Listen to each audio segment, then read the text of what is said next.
Viewers एक ऐसी creatures की दुनिया जो पूरी तरह से तबाह हो गई थी, इसीलिए वो सब अर्थ पर आना स्टार्ट कर देते हैं। उन सभी क्रिएचर्स का लीडर तो काला जादू करने में माहिर था और अब वो सब अर्थ के लोगों को मार कर उन पर पूरी तरीके से राज करना चाहते थे। तो क्या अर्थ के कुछ लोग स्ट्रैटेजी बना के उन क्रिएचर्स को रोक पाएंगे या नहीं, ये तो देख कर ही पता करना पड़ेगा। यहाँ पर हमें एक प्लेनेट को दिखाया जाता है जिसका नाम ड्रायनोअर था। इस प्लेनेट पर तो अजीब तरीके के क्रिएचर्स रहा करते थे जिन्हें ऑर्क कहा जाता था, जो इंसानों से दिखने में काफी ज्यादा बड़े और खतरनाक थे। उन सारे क्रिएचर्स का एक लीडर होता है जिसका नाम गुलदान था। उसके पास तो काले जादू की शक्तियां थी और ये सारी पावर्स काफी खतरनाक होती हैं, जिसकी वजह से उनकी पूरी दुनिया तबाह हो रही थी। गुलदान जहाँ भी जाता वहाँ की चीजें मरना स्टार्ट हो जाती। तो अब उन क्रिएचर्स को रहने के लिए एक नए प्लेनेट की तलाश थी। गुलदान अपने पास बहुत सारे लोगों को बंदी बना कर रखता था जिनकी आत्मा को एब्जॉर्ब करके वो अपने काली जादू की पावर्स को बढ़ाता था। और अब तो उसने अपनी पावर्स का यूज करके एक दूसरे प्लेनेट का पोर्टल ओपन कर दिया था जो कि सीधा अर्थ पर जाता था।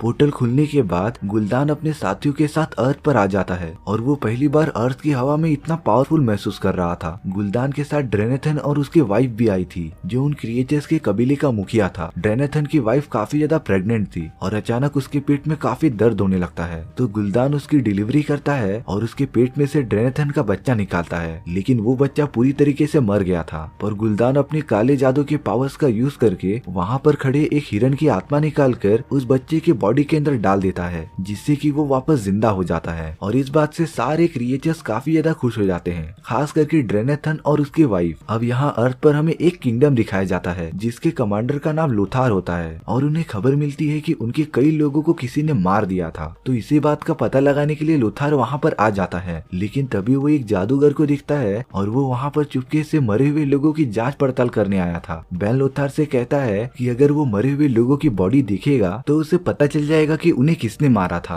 जब बेन उन मरे हुए लोगों की बॉडी देख रहा होता है तो एक आदमी के मुंह से हरे कलर की रोशनी निकलने लग जाती है और इस बात से बेन को अंदाजा हो गया था कि ये सब किसी काले जादू की पावर्स हैं। लोथार और बाकी सब तुरंत अपने राजा को ये सब बता देते हैं और राजा लोथार को मैड्यू को जाकर बुला कर लाने के लिए कहता है। दरअसल मैड्यू उनके किंगडम का प्रोटेक्टर था और उसके पास भी बहुत सारी दैविक शक्तियाँ थी। तो लोथार और बेन एक बहुत बड़े बर्ड पर बैठकर निकल जाते हैं मैड्यू को बुलाने के लिए। वहाँ पर पहुँचने के बाद लोथार मैड्यू के पास चला जाता है और बेन नीचे ही एक लाइब्रेरी में रुका रहता है। वो वहाँ पर कुछ किताबें पढ़ने के लिए ढूंढ रहा था। तभी एक बुक के पास आने पर उसके हाथ पर लगा एक टैटू ग्लो करने लग जाता है। तो बेन उस बुक को अपने साथ ही रख लेता है। इसके बाद वो सब मैड्यू के साथ उसी जगह पर आ जाते हैं जहाँ पर उनके कई सारे लोग मारे गए थे। मैड्यू वहाँ पर हरे कलर की एनर्जी देखता है और वो तुरंत समझ गया था कि ये सब काले जादू की पावर्स हैं। तभी वहाँ पर बहुत सारे क्रिएचर्स आ जाते हैं और उन सभी लोगों पर हमला करना स्टार्ट कर देते हैं। पर मैड्यू अपने जादुई पावर्स का यूज करता है और कई क्रिएचर्स को एक ही बार में खत्म कर देता है। बचे हुए क्रिएचर्स अपनी जान बचाकर वहाँ से भागने लगते हैं, लेकिन एक क्रिएचर जिसका नाम गरुना होता है उसे बेन ने अपनी जादू का यूज करके पकड़ लिया था और अब गरुना को राजा के पास लेके आया जाता है। गरुना उन सबको बताती है कि उन सभी का प्लेनेट पूरी तरीके से तबाह हो गया था और अब वो सारे क्रिएचर्स एक पोर्टल का यूज करके अर्थ पर आने लगे थे। वो अपने लीडर गुलदान के बारे में भी बताती है जिसके पास बहुत ही खतरनाक काली जादू की पावर्स थी और वो तो लोगों की आत्मा एब्जॉर्ब करके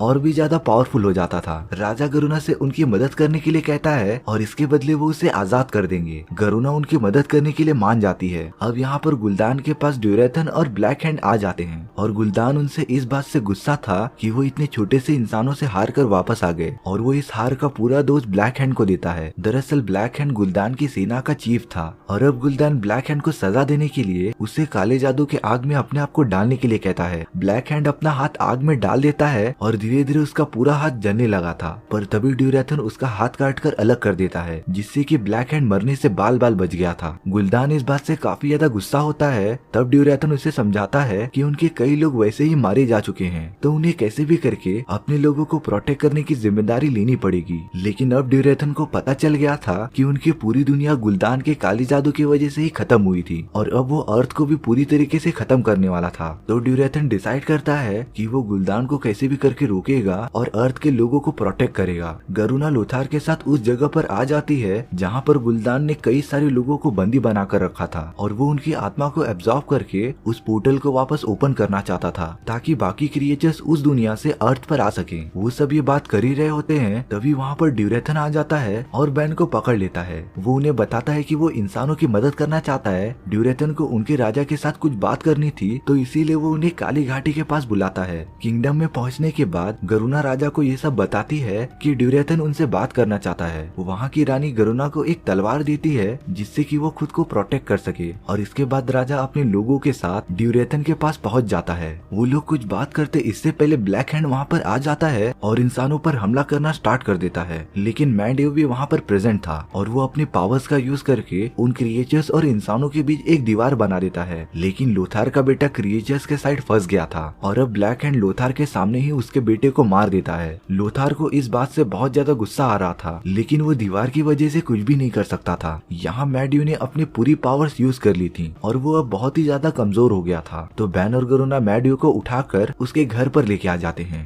तभी बैन मैंडियो के आंखों में वही काला जादू देखता है जो कि गुलदान यूज करता था। मतलब कि अब मैंडियो पूरी तरीके से गुलदान के कंट्रोल में था और उसने तो गुलदान की मदद भी की थी। बैन पूरी तरीके से समझ गया था कि मैंडियो के जाने के बाद उसका पूरा किंगडम काफी खतरे में है। तो वो अपने बड़े से पक्षी के ऊपर बैठकर उस जगह पर आ जाता है जहाँ पर वो बहुत बड़े जादूगर बनने की ट्रेनिंग लेता था, क्योंकि सालों पहले उसने ये ट्रेनिंग छोड़ दी थी। पर अब वो इसे कंप्लीट करके अपने किंगडम का नया प्रोटेक्टर बनना चाहता था। और अब बैन की ट्रेनिंग स्टार्ट हो जाती है। यहाँ गुलदान ब्लैक हैंड को आदेश देता है कि वो इंसानों पर हमला करने की तैयारी शुरू करे और वो उससे ड्यूरेथन और उसके परिवार वालों को भी खत्म करने के लिए कहता है। तो ब्लैक हैंड सीधा बस्ती में आ जाता है और उन्हें मारना स्टार्ट कर देता है। वो ड्यूरेथन की वाइफ को कुछ भी नहीं करता, क्योंकि ड्यूरेथन ने भी उसकी एक बार जान बचाई थी। ड्यूरेथन की वाइफ अपने बच्चे को लेकर वहाँ से भाग जाती है। अपने बच्चे को सेफ रखने के लिए उसे एक टोकरी में रखकर पानी के अंदर छोड़ देती है। पर तभी ड्यूरेथन की वाइफ पर एक बड़ा सा क्रिएचर हमला कर देता है। उन दोनों में तो काफी ज्यादा फाइट होती है, पर एंड में जाकर ड्यूरेथन की वाइफ मर जाती है। यहाँ बस्ती में ड्यूरेथन गुलदान के सामने खड़ा होता है और उसे 1-to-1 फाइट करने के लिए चैलेंज करता है। दरअसल ये सब एक रीति रिवाज था और अगर इस लड़ाई में जो भी जीतता है वो उन सभी क्रिएचर्स का नया राजा बन जाता था।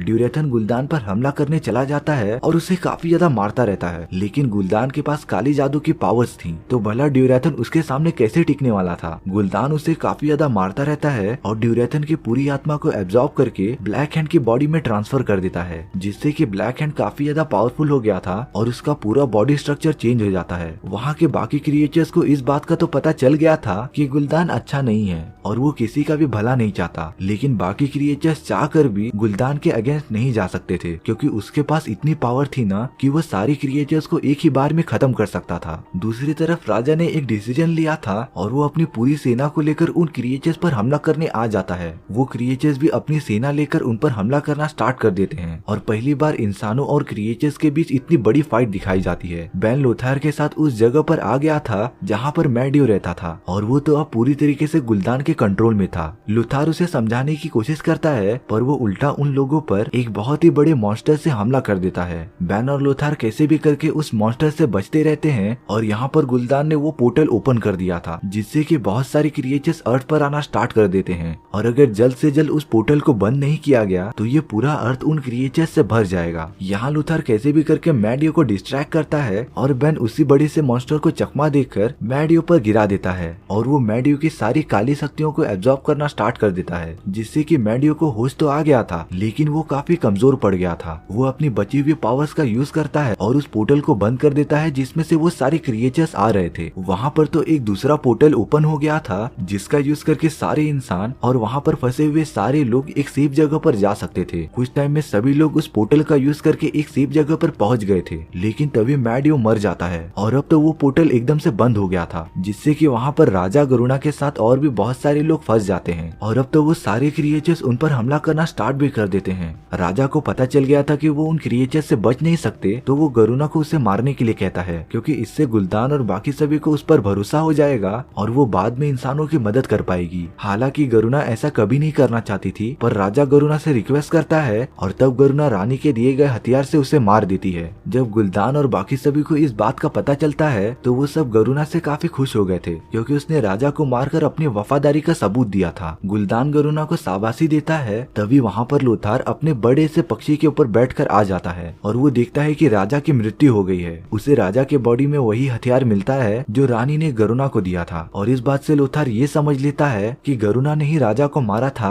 और उसने हम इंसानों को धोखा दिया है। लोथार पर बाकी क्रिएचर्स हमला करना स्टार्ट कर देते हैं और तभी वहाँ पर ब्लैक हैंड आ जाता है जिसने कि लोथार के बेटे को मारा था और अब लोथार अपने बेटे की मौत का बदला लेना चाहता था, तो वो ब्लैक हैंड को 1-on-1 फाइट करने के लिए बुलाता है और अब लोथार और ब्लैक हैंड आमने सामने होते हैं, जो कि एक दूसरे के साथ फाइट करना स्टार्ट कर देते हैं। ब्लैक हैंड भले ही कितना बड़ा और पावरफुल हो, पर वो लोथार के फाइटिंग टेक्निक्स के सामने नहीं टिक पाता और अब लोथार ने तो ब्लैक हैंड को मार दिया था। गुलदान के कहने पर भी बाकी क्रिएचर्स लोथार पर हमला ही नहीं कर रहे थे, क्योंकि उनके रीति रिवाज के अनुसार अगर कोई फाइट जीतता है तो वो वहाँ का एक मेंबर बन जाता है और वो सब लोथार पर हमला ही नहीं करते। गुलदान भी इसमें कुछ नहीं कर सकता था। लोथार राजा की बॉडी को उठाकर वहाँ से लेकर चला जाता है। वो गरुना के बारे में अभी भी सोच रहा था कि उसने इंसानों के साथ गद्दारी की थी। अपने किंगडम आने के बाद वहाँ पूरे अर्थ के राजा जमा हुए होते हैं और वो सब साथ में मिलकर प्लान बनाते हैं कि वो कैसे उन क्रिएचर्स को खत्म करेंगे। उस पूरे प्लान का इंचार्ज लूथार को बना दिया जाता है और वो सब तैयारी करने लग जाते हैं क्रिएचर्स पर हमला करने का। यहाँ एक क्रिएचर मरे हुए ड्यूरेथन के बॉडी से उसका एक दांत निकाल लेता है और जब वो उसके बच्चे से मिलेगा तो वो उसे ये दांत दे देगा, जिससे कि उसे पता चलेगा कि उसके फादर कितने बहादुर फाइटर थे। ड्यूरेथन का बच्चा पानी में बहकर काफी दूर आ गया था और वो एक इंसान को मिल जाता है जो उसे अपने साथ रख लेता है और उसे पालना स्टार्ट कर देता है। इसी के साथ हमारी ये स्टोरी यहीं पर खत्म हो जाती है। सो व्यूअर्स, अगर आपको ये स्टोरी का पार्ट 2 चाहिए तो प्लीज कमेंट सेक्शन में बता दो, और अगर आपको मेरा एक्सप्लेनेशन 1% भी अच्छा लगा हो ना तो वीडियो को लाइक एंड चैनल को सब्सक्राइब जरूर कर देना, क्योंकि सच में इससे मुझे काफी ज्यादा मोटिवेशन मिलता है आपके लिए इसी तरीके की मजेदार स्टोरीज लाने के लिए। तो मिलते हैं नेक्स्ट वीडियो में। सी